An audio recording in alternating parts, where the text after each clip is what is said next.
Pirmiausia, tai todėl, kad patys rinkimai yra labai svarbus demokratinės valstybės lemiamas toksai momentas, kada piliečiai dalyvauja politikoje ir nulemia tarsi valstybės ateitį, bet iš tikrųjų patys rinkimai, kai mes pamatome tuos rezultatus, tai mes pamatom tik skaičiukus, kas už ką nubalsavo, bet mes nematome, ką iš tikrųjų tie skaičiukai reiškia, kokia iš tikrųjų valia slypi po tuo pasirinkimu rinkėjų. Tai tam, kad mes geriau suprastume apskritai, ką žmonės norėjo pasakyti, balsuodami už vieną ar kitą partiją, reikalingi giluminiai tyrimai. Tai visame pasaulyje yra vykdomos tokios nacionalinės rinkiminės studijos ir mes džiaugiamės, kad nuo 2012 metų ir Lietuva prisijungė prie to ir mes dabar jau turim iš tikrųjų tęstinius duomenis, galim jau lyginti juos tarpusavyje, žiūrėti, kaip keičiasi Lietuvos gyventojų preferencijos. Ir tie duomenys bus sukaupti ir ateičiai. Po kokių 50 ar 100 metų turėsim didžiulę duomenų bazę, kuri daug pasakys mums apie mūsų pačių žmonės ir politiką. Na, rinkimai yra vienas svarbiausių dalykų šiaip demokratijos gyvenime, į kurį susilieja gausybė visokių socialinių savybių, žmonių vertybių, emocijų, politinių pasiūlymų ir taip toliau. Ir nors rinkimai galbūt anksčiau būdavo toks nesivaizdavimas, toks rutininis dalykas, kur tokios pačios ten partijos dalyvauja su tokiais pačiais pasiūlymais, ypatingai pastebėjau nuo Donaldo Trumpo išrinkimo, nuo Brexito padidėjo gerokai žmonių susidomėjimas tuo.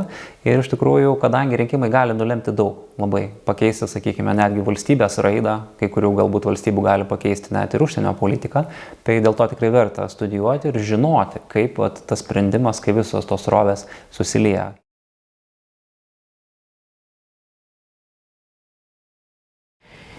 Kiekviena turbūt iš tų 3 studijų atneša kažką naujo. Visų pirma, todėl, kad ir mūsų politinis gyvenimas yra labai permainingas ir kažką naujo atneša, kaip, tarkim, kiekvienais metais paprastai atsiranda kokia nors nauja partija. Tai jos tyrimams mes dažnai skiriam daug dėmesio, tai šiemet iš tikrųjų Laisvės partijos sėkmei skiriam daug dėmesio. Be to, kitas yra dalykas, kad kiekvieną kartą mes imam kažkokį naują pjūvį ir šitoje rinkiminėje studijoje buvo 2 tokie nauji pjūviai. Tai vienas tai yra būtent prezidentų rinkimų analizė, va čia Mažvydas Jastramskis ties tuo dirbo ir galės pats papasakoti plačiau. O kitas svarbus pjūvis tai buvo politinių tekstų kompiuterinė analizė. Tai tiek programų, tiek rinkiminės kampanijos, tai toks visiškai naujas pjūvis, kuris, na, tiesą sakant, atskleidė, kad, pavyzdžiui, mūsų partijų programos tai nėra labai kūrybiškos ir nėra labai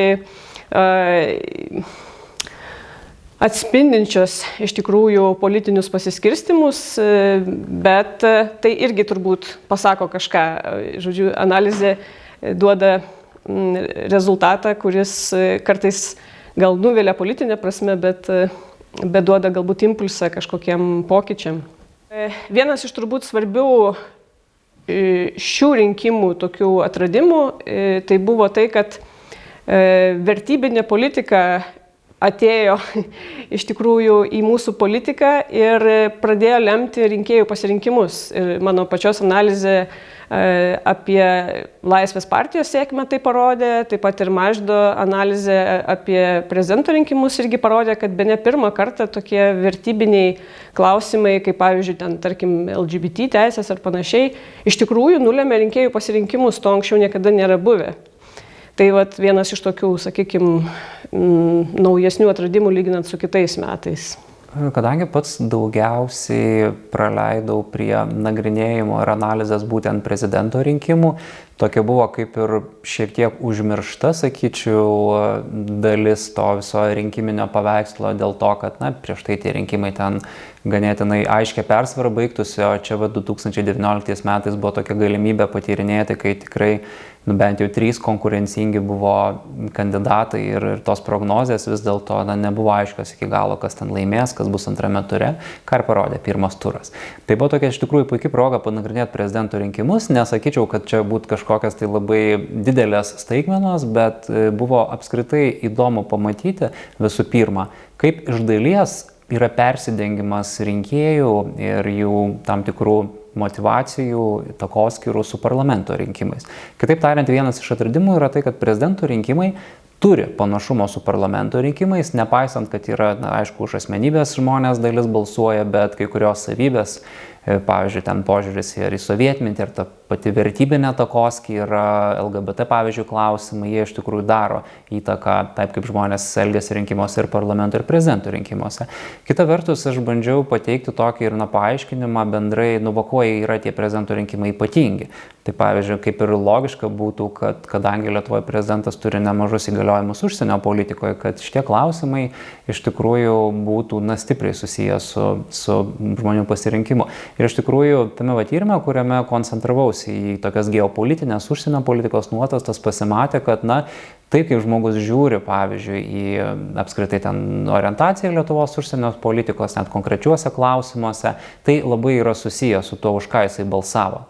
Ir tas dalykas išlieka, net jei tu atsižvelgi, pavyzdžiui, žmogaus ten socialinės savybės, net ir politinės simpatijas ir taip toliau.